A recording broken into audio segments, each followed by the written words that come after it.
The purpose of this video is to review over the structure and function of the common compound light microscope.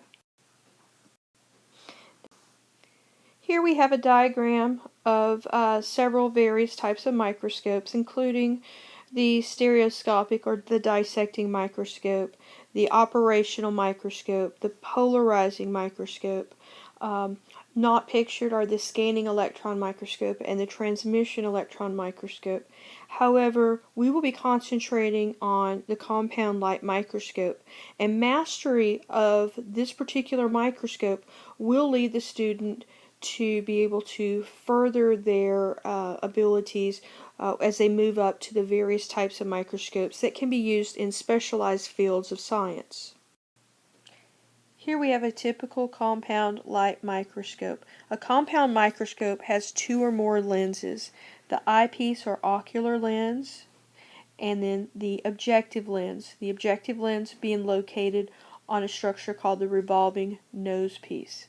Simply put, a microscope is a framework to contain the lens and to serve as a platform for stable viewing of a specimen on a microscope slide.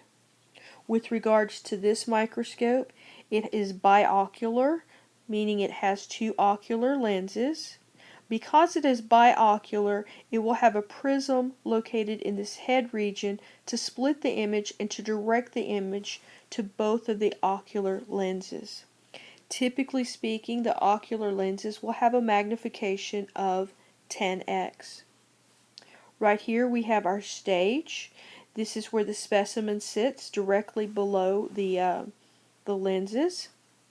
We have our stage clips to clip the specimen in place. Now this is a mechanical stage, so here we have our stage manipulating knobs. This allows for precise movement of a specimen along an X and a Y coordinates, and it allows the viewer to note a location of a feature on a slide because of these graduated markers. Below the stage we have the diaphragm, the condenser, and the light source. In a simple microscope, the light source will be present right along in here, but as we become more complex and more sophisticated, the type of illumination can vary. For the microscope to function properly, it must accomplish three things. It must magnify the object that you're trying to view, it must resolve the details of the object, and it must make these details visible. In order to accomplish this, we need to look at magnification, resolving power, and contrast.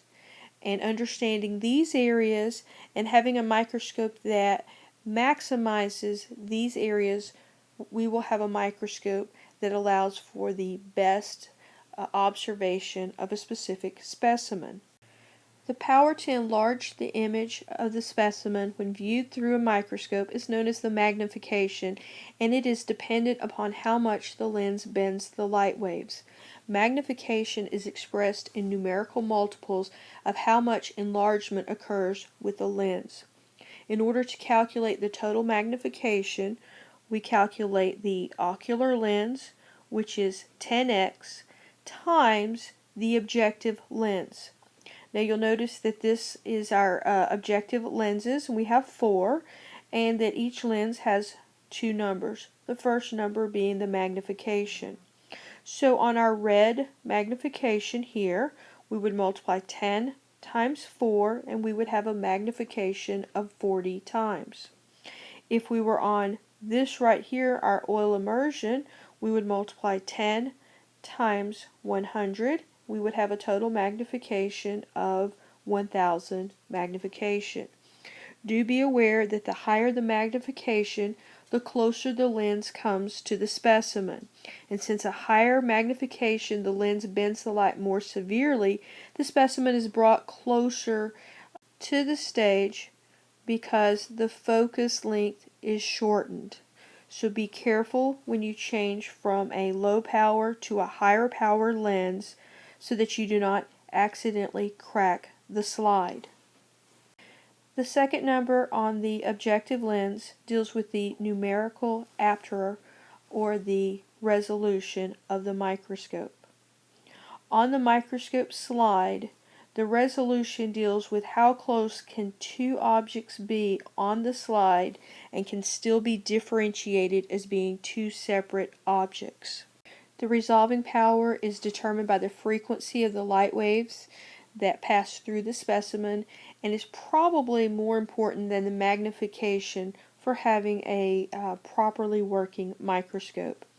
It's usually expressed in units called microns, with the best resolution in a light microscope ranging in the range of about 0.2 microns or about 200 nanometers. With that said, when light waves pass through a material, the light waves bend, and the light of different wavelengths will bend at different angles. And as the magnification of the microscope increases, the image becomes less and less distinct. And so once we reach a magnification of about 400x, resolution is lost. And in fact, anything past 400x, the image is very small and the objects are badly distorted. Now this is where our oil immersion lens comes into play. By placing a drop of oil with the same refractive index as the glass between the cover slip and the objective lens, this will eliminate the two refractive surfaces so that magnifications of 1000x or greater can be achieved. Now when you're focusing the lens, it nearly will touch the cover slip, and so the focal plane is so narrow that it is very easy to focus right past the object. And if you're focusing towards the specimen, be careful because you can drive the lens right into the specimen and crack the slide. Finally, looking at the contrast. Contrast is another important ingredient in a microscope. High magnification and resolution alone won't guarantee that you will actually see an image of a specimen. If all the light passes right through the cell and no detail is visible, then the object will not be visible. So using a microscope's condenser and using the diaphragm, the size and the intensity of the light beam can be modified. So contrary to popular belief, more light is not necessarily better. And so what you would want to do is to either lower the iris diaphragm, which decreases the amount of light that passes through the stage, or you can use the knob here that would decrease the amount of light coming out of the light source. Both of these would allow more contrast for you to see the object. In addition to that, the fact that the specimens are stained with various types of stains also helps with the contrast of the microscope. So just reviewing one more time, we have our ocular lenses, we have our head, the arm, we have the base, revolving nose piece with our objective lenses, we have our stage with our stage clips, our stage manipulating knob, our coarse adjustment, which is the adjustment we want to use first when we first put our slide on the microscope, our fine adjustment for fine tuning the microscope. We have our condenser and our iris diaphragm, our light source. A few things to be aware of. When you first get your microscope out, the first thing you need to do is to place the slide on the microscope. The stage should be all the way down. The objective lens should be on low power. While you're looking through the lens, you should be focusing using the coarse adjustment until the object comes into focus.